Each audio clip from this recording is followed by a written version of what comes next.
ஓம் சாய்ராம் ஓம் சாய்ராம் ஓம் சாய்ராம். அத்தியாயம் 47. பாபாவின் பூர்வ ஜென்ம ஞாபகங்கள். வீரபத்ரப்பா, சனபஸ்பா, பாம்பு, தவளை இவர்களின் கதை. 2 ஆடுகளை பற்றி பாபாவின் பழைய ஞாபகங்களை சென்ற அத்தியாயம் விவரித்தது. இது அத்தகைய இன்னும் பல பழைய ஞாபகங்களையும் வீரபத்ரப்பா, சனபஸ்பா ஆகியோர்களின் கதையை கூறுகிறது. முன்னுரை. சாயின் முகம் புனிதமானது. சில கணங்களுக்கு நாம் நமது பார்வையை அவர் செலுத்தினாலும் நமது முந்தைய பல பிறவைகளின் துக்கங்களை அழித்து நம் மீது பேரானந்தத்தை அவர் பொழிகிறார். கருணையுடன் அவர் நமது நோக்குவாராயின் நமது முன்னைய கரும வினைகள் கட்டுகளெல்லாம் அறுபட்டு நாம் மகிழ்ச்சிக்கு வழிகாட்டப்படுகிறோம்.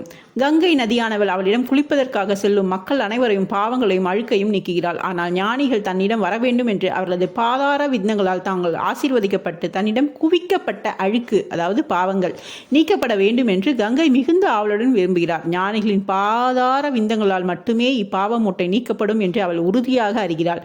ஞானிகளுக்கெல்லாம் தலையாய முனிமொழியாக சாய் விளங்கிறார். அவரிடமிருந்து இப்போது நம்மை தூய்மைப்படுத்தும் பின்வரும் கதையை கேளுங்கள்.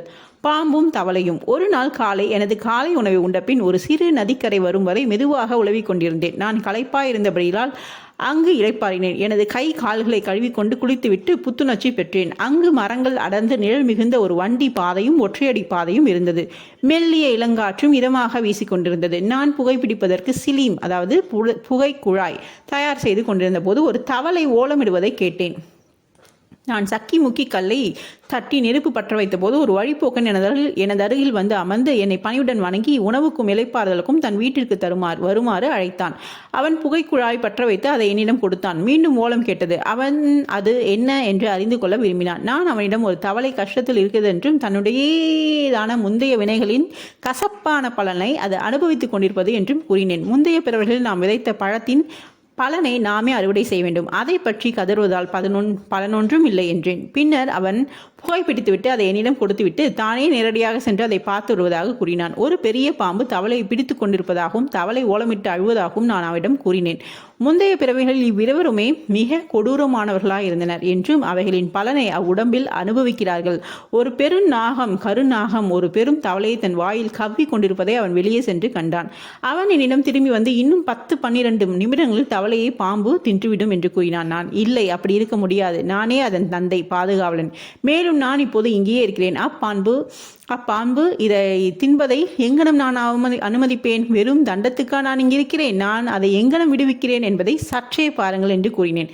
மீண்டும் புகைப்பிடித்த பின்னர் நாங்கள் அவ்விடத்தில் நடந்து சென்றோம். அவள் பயந்து பாம்பு நம்மை தாக்கலாமா மேற்கொண்டு செல்ல வேண்டாம் என்று என்னிடம் கூறினான். அவனை பொருட்படுத்தாது நான் முன்னே சென்று அந்த ஜந்துக்களை நோக்கி இங்கனம் விழித்து கூறினேன். ஓ வீரபத்ரப்பா, உனது பகைவனான பசப்பா தவளையை பிறந்த போதிலும் நான் செய்ததற்காக வருத்தப்படவில்லையா? நீயும் பாம்பாக பிறந்து அவன் மீது இன்னும் கசப்பான பகைமையை அழியாமல் வைத்திருக்கிறாயா? சீ, கேவலம், வெட்கப்படு. உன்னுடைய பகைமையை இப்போதே ஒழித்துவிட்டு அமைதியாயிரு என்றேன். இவ்வார்த்தைகளை கேட்டு பாம்பு தவளையை விட்டு உடனே அகன்று ஆற்றில் தாவி மறைந்து விட்டது. தவளையும் குதித்து புதர்களில் தன்னை மறைத்து கொண்டது. வழிப்போக்கன் மிகவும் ஆச்சரியப்பட்டான். அந்த மொழிகளை கூறியவுடன் பாம்பு எங்கிலும் தவளையை போட்டுவிட்டு மறைந்து விட்டது என்பது தனக்கு விளங்கவில்லை என்றும் யார் வீரபத்ரப்பா யார் பசப்பா அவர்களின் பகைக்கு காரணம் என்ன என்று கேட்டான். அவனுடன் நான் மரத்தடிக்கு வந்து சிறிது புகைப்பிடித்த பின்னர் இப்புதிர் முழுவதையும் பின்வருமாறு அவனுக்கு விளக்கினேன். எனது இடத்திலிருந்து 4-5 மைல் தொலைவில் மகாதேவரின் கோவிலால் புனிதமாக்கப்பட்ட ஒரு புராதன கஷேத்திரம் இருந்தது. கோவில் மிக பழமையானதாகவும் சிதிலம் அடைந்தும் இருந்தது. அவ்வூரார் கோவிலின் பழுது பார்க்கும் வேலைக்கு நிதி வசூலித்தனர். பெருந்தொகை வசூலிக்கப்பட்டதும் வழிபாட்டுக்கான ஏற்பாடுகள் செய்யப்பட்டன. பழுது பார்ப்பதற்கு திட்டமும் மதிப்பீடும் தயாரிக்கப்பட்டன. ஒரு உள்ளூர் பணக்காரன் பொக்கிஷதாரனாக நியமிக்கப்பட்டு முழு வேலையும் அவனிடம் ஒப்படைக்கப்பட்டது. அவன் ஒழுங்காக கணக்கு வைத்துக்கொண்டு தனது எல்லா விஷயங்களிலும் நேர்மையாக இருக்க வேண்டும். அவன் முதல் தரமான கஞ்சன். பழுது பார்க்கும் செலவுகளாக மிக கொஞ்சமாக கொடுத்ததால் வெகு சொற்ப முன்னேற்றமே காணப்பட்டது. எல்லா நிதியையும் அவனே செலவழித்து விட்டான். கொஞ்சம் தொகையை தானே ஏப்பம் விட்டு விட்டான். தனது பணம் ஏதும் செலவழிக்கவில்லை. அவனுக்கு இனிமையாக பேசும் திறன் இருந்தது. வேலையில் தாமதத்தை பற்றி மிக சொற்ப முன்னேற்றத்துக்கான சாமர்த்தியமாக ஒப்புக்கொள்ளக்கூடிய சமாதானங்கள் கூறினான். அவனாலாய் மிகச்சிறந்த முயற்சியை செய்து உதவினால் அன்றி வேலை பூர்த்தி அடையாது என்று மக்கள் மீண்டும் அவனிடம் சென்று கூறினர். அவ்வேலையை செய்து முடிக்க அவர்கள் அவனை வேண்டிக் கொண்டு மீண்டும் நிதி சேகரித்து அதை அவனிடம் அனுப்பினர். அவன் அதை பெற்றுக்கொண்டான். ஆனால் முன்போலவே எவ்வித முன்னேற்றமும் செய்யாமல் கம் என இருந்தான். சில நாட்களுக்கு பிறகு கடவுள் அதாவது மகாதேவ் அவனது மனைவியின் கனவில் தோன்றி, நீ எழுந்திரு, கோயிலின் கோபுரத்தை கட்டு, நீ செலவழித்ததை போன்று 100 மடங்கு உனக்கு நான் திருப்பித் தருகிறேன் என்று அவளிடம் கூறினார். இக்காட்சியை அவள் தன்னுடைய கணவனுக்கு அறிவித்தால் அது அவனுக்கு கொஞ்சம் செலவு வைக்கும் என்று அவன் பயந்து அது வெறும் கனவே என்றும் அதை நம்பி செயலில் இறங்க தேவையில்லை என்றும் அல்லாவிடில் தன்னிடம் ஏன் கடவுள் தோன்ற சொல்லவில்லை என்று கூறி சிரித்து மழுப்பி விட்டான். அவன் அவளிடமிருந்து நெடுந்தொலைவில் இருந்தான். கணவன் மனைவிக்கிடையே மனஸ்தாபம் உண்டாக்கும் நோக்கத்துடன் கூறிய கெட்ட கனவு மாதிரி தோன்றியது என்றான். அவள் அமைதியாக இருக்க வேண்டியதாயிற்று. நன்கொடையாளர்களின் விருப்பத்துக்கு மாறாக சேகரிக்கப்படும் பெருந்தொகைகள் கடவுள் விரும்புவதில்லை. ஆனால் அன்பு, பக்தி, ஆர்வம் இவற்றுடன் கொடுக்கப்படும் எளிய தொகைகளே அவர் உவப்புடன் இருக்கிறார். சில நாட்களுக்கு பின்னர் கடவுள் மீண்டும் அவளது கனவில் தோன்றி, உனது கணவனை பற்றியோ அல்லது அவனிடம் இருக்கும் நிதியை பற்றியோ கவலைப்படாதே, கோயிலுக்காக அவனை எதையும் செலவு செய்யும்படி வற்புறுத்தாதே, எனக்கு தேவையானது உணர்வும் பக்தியும் எனவே உனக்கு சொந்தமானது எதையும் நீ விரும்பினால் கொடுப்பாயாக என்று அவளிடம் கேட்டார். இக்காட்சியை பற்றி அவள் தன் கணவருடன் கலந்து ஆலோசித்தாள். தனது தந்தையால் கொடுக்கப்பட்ட ஆபரணங்களை எல்லாம் கொடுக்க தீர்மானித்தாள். கஞ்சன் கலக்கமடைந்து கடவுளையே விஷயத்தில் ஏமாற்றத்தின் தீர்மானித்தான். அவன் ஆபரணங்களை ரூபாய் 1000க்கும் குறைவான மதிப்பீடு செய்து தானே வாங்கி கொண்டு அதற்கு பதிலாக கடவுளுக்கு ஒரு நிலத்தை பாதுகாப்பான சொத்தாக அளித்தான். இதற்கு மனைவியும் சம்மதித்தாள். இந்நிலமும் அவனுடையது அல்ல.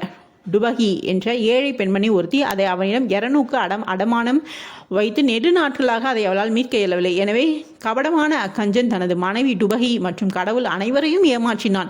நிலமோ தரிசு, ஒன்றுக்கும் பயனற்றது, சிறந்த பருவ காலங்களில் கூட விளைச்சல் எதுவும் கொடுக்காது. இவ்விதமாக இந்த வாணிப நடவடிக்கை முடிவெற்றது. ஒரு ஏழை பூசாரின் பொறுப்பில் நிலம் விடப்பட்டது. அவனும் இத்தர்மத்தால் மகிழ்ச்சி அடைந்தான். சில நாட்களுக்கு பிறகு வினோதமான நிகழ்ச்சிகள் நடைபெற்றன. பயங்கர புயலும் பேய் மழையும் வந்தது. கஞ்சன் வீட்டில் இடி விழுந்து கணவனும் மனைவியும் இறந்தனர்.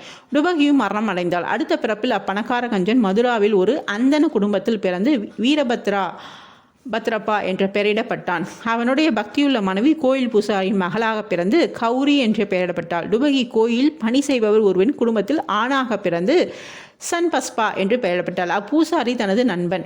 அவன் அடிக்கடி என்னிடம் வந்து உரையாடி புகைப்பிடிப்பான்.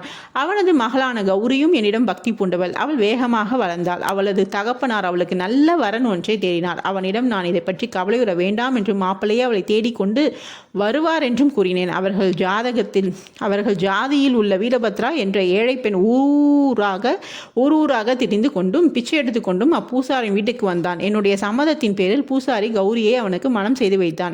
அவனுடைய திருமணத்துக்கு நான் சிபாரிசு செய்ததால் வீரபத்ராவும் முதலில் என்பால் பக்தி பூண்டவனாக இருந்தான். இப்புது ஜென்மத்திலும் அவன் பணத்தாசை பிடித்தவனாகவே இருந்தான். அவன் தான் சம்சாரியால் இருப்பதால் பணம் சம்பாதிக்க என்னை உதவி செய்ய சொன்னான். விசித்திரமான நிகழ்ச்சிகள் நடைபெற்றன. விலைவாசிகளில் ஒரு திடீர் ஏற்றம் ஏற்பட்டது. கௌரியின் நல்ல அதிர்ஷ்டத்தினால் நிலத்துக்கு பெரும் கிராக்கி ஏற்பட்டு அத்தர்ம நிலம் 1 லட்சம் ரூபாய்க்கு விற்கப்பட்டது. அவளது ஆபரணத்தின் மதிப்பை போல் 100 மடங்கு. பாதி தொகை பணமாகவும் மீதி தொகை 2000 வீதமாகவும் 25 தவணைகளில் கொடுக்கப்படவும் இருந்தது. இந்த விவகாரத்தை அனைவரும் ஒப்புக்கொண்டனர். ஆனால் பணத்துக்காக சண்டை பிடித்துக் கொண்டனர். எனது யோசனைக்காக அவர்கள் என்னிடம் வந்தனர். கடவுளுக்குரிய இந்த சொத்து பூசாரியின் பாதுகாப்பில் இருந்தது. கௌரியே அதன் ஒரே பித்ராஜித சொத்து வாரிசுக்காரி, உரிமைக்காரி. அவளின் சம்மதமின்றி எந்த பணமும் செலவழிக்க கூடாது. அவளது கணவனுக்கு அதில் எவ்விதத்திலும் உரிமை இல்லை என்று நான் கூறினேன். என்னுடைய கருத்தை கேட்டு வீரபத்ரப்பா என் மீது கடுமையாக கோபமடைந்தான். நான் கௌரியின் உரிமையை பலப்படுத்தி அவளது சொத்தை கவர விரும்புவதாக அவன் கூறினான். அவன் கூற்றை கேட்டு நான் கடவுளை நினைவு கூர்ந்து அமைதியாக இருந்தேன். வீரபத்ரப்பா அவனது மனைவியை திட்டினான். மதியம் அவள் என்னிடம் வந்து பிறர் மொழிகளை பொருட்படுத்த வேண்டாம் என்றும் எனது மகளாயிருப்பதால் அவளை கைவிட வேண்டாம் என்றும் கூறினாள்.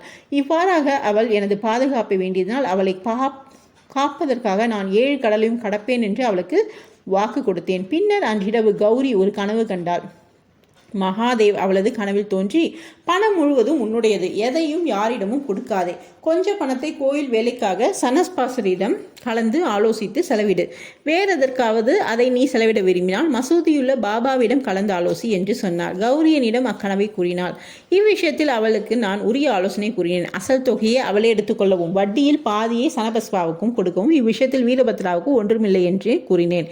இவ்வாறு நான் பேசிக்கொண்டிருக்கும் வீரபத்ராவும் சனபஸ்பாவும் சண்டை போட்டுக்கொண்டே வந்தனர். அவர்களை சமாதானப்படுத்த என்னாலான முழு முயற்சியை செய்து அவர்களுக்கு கௌரியின் கனவை கூறினேன். வீரபத்ரா மூர்க்கனாகி கோபமடைந்து சனபஸ்பாவை கண்ட துண்டமாக வெட்டப் போவதாக பயமுறுத்தினான். பின்னவன் பீதியடைந்து என் கால்களை பிடித்துக்கொண்டு எனது அடைக்கலத்தை வென்றினான். அவனது எதிரியின் கடுங்கோபத்திலிருந்து அவனை காப்பதாக நான் என்னுடைய வாக்குறுதியை கொடுத்தேன். சில காலத்துக்கு பின் வீரபத்ரவா இறந்து ஒரு பாம்பாக மறுபடியும் பிறந்தான். சனஸ்பா காலமாகி பின் தவளையாக பிறந்தான். சனபஸ்பாவின் ஓலத்தை கேட்டதும் எனது வாக்குறுதியை நினைவு கூர்ந்து நான் இங்கே வந்து அவனை பாதுகாத்து என் வார்த்தையை காப்பாற்றினேன். தமது அடியவர்களின் அபாய காலத்தில் கடவுள் ஓடி சென்று உதவுகிறார். அவர் என்னை எங்கு அனுப்பியதன் மூலம் சனபஸ்பாவை காத்தார். இவைகளெல்லாம் கடவுளின் லீலை அல்லது திருவிளையாடல். நீதி: ஒருவன் விதைப்பதை அவனே அறுவடை செய்து தீர வேண்டும் என்று மற்றவரிடம் பட்ட பழைய கடனையும் விவகாரங்களையும் கஷ்டத்துடன் அனுபவித்தே தீர்த்தாலன்றி வேறு விமோசனம் இல்லை என்றும், பணத்தின் மீது பேராசையானது அப்பேராசைக்காரனே கீழான நிலைக்கு இழுத்து சென்று கடைசியில் அவனுக்கும் பிறருக்கும் அழிவை கொணர்கிறது என்பதும் இக்கதையின் நீதியாகும். ஸ்ரீ சாயியை பணிக. அனைவருக்கும் சாந்தி நிலவட்டும். ஓம் சாய்ராம், ஓம் சாய்ராம், ஓம் சாய்ராம். அடுத்த அத்தியாயத்தில் சந்திப்போம். நன்றி.